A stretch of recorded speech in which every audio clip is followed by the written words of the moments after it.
Talo falava, o lo ingoa o Timo Morisa, o te sau mea lalafanga o Mangiangi, Masapali. Malo le soifua manuia. Alo ingoa o Tangaloa Lilo Yosefo. O te sau mai e fioanga o le whakaolii sa funga i sawai. Mala mangoto. Ia, o le nei vaiaso. O le vaiaso o le whaatawaina o le ngangana Samoa i New Zealand. O le autu mo le nei tausanga. Tapena so oso mo laumalanga. Tapena so oso mo laumalanga. O se whautuanga mo i tātou mātua. Whaamole mole, tātou ngā lulue whaatas i le nei vaiaso. E whesoa soani i alo ma whanau. Ia whaau ngā ina le ngangana Samoa.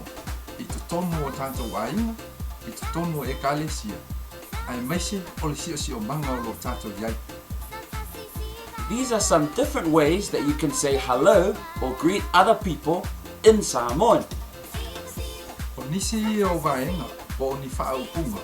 E masani o na whaau ngā ina, e tangata. E whaafeiloa iai i sosetas. Moa, tā lofa lava.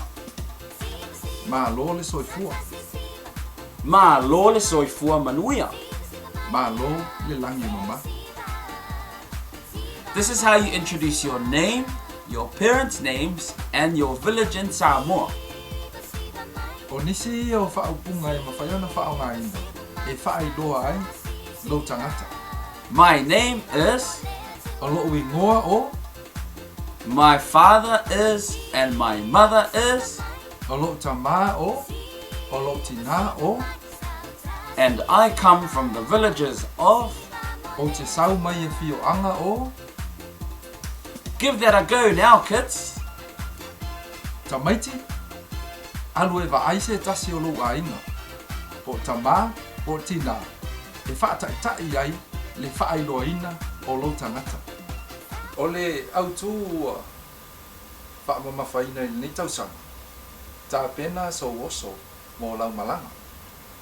Ia, lau sunga Morisa. Yeah. O le ase tā ua i ia te oe lava ia. O le autu o le nei tausanga ia po le manulau ti fo'i o le whaatau ina le ngana Samoa i nei vai aso. Nasi o le nei tausanga. Ia, whaftai lau sunga mo le whaafsili. Ia, o le a o mawhawhau nei le autu. Ia, e te le siau ngā mo tātou umalawa. Ia, e tapena so oso mo lau malanga. Ia, o mawhawhau na iai. Ia, e whatatau ai tangata e tauna ola tā pena pena. Ola sauni uni. Ia, e malama i lau whaasino manga. Ia, e alofa fo i lau a inga. Ia, e to anga fo i le lotu ma e whaamaoni i le atua. Ia, o nisi nā mawhawhau ngā i le autu o nei tausanga. Whaftai mo le whaafsili. Ma lo whaafitai. Ia, te loa nā ua o tō whaafonga fo'i ia. I se whaamalamala ina fo'i o sunga ia Morisa. Ia o le autu e pei o na whaatau ina i le ngana Samoa. Ia, ai mo le lau tele o le tātou a inga e kālesia. O e fo'i o lo mawhai o na mai mo mai. Ia, e le ngata i mātua. O alo ma whanau, ia, se ia o lava fo'i e tātou whanau iti. O le a se tā ua ia te oe lava ia.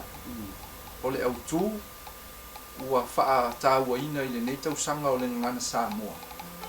Tā pena, so oso, mō lau malanga. E mawhai ona e wha matalai. Wha mole mole.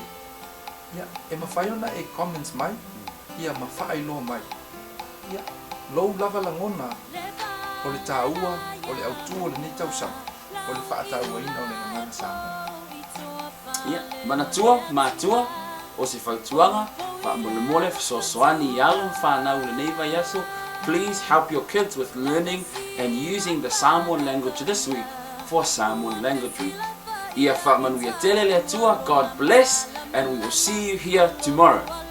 So i manuia, tātou whailoa i a tai au, i le alofa o le atua. Tō whāsoi fua.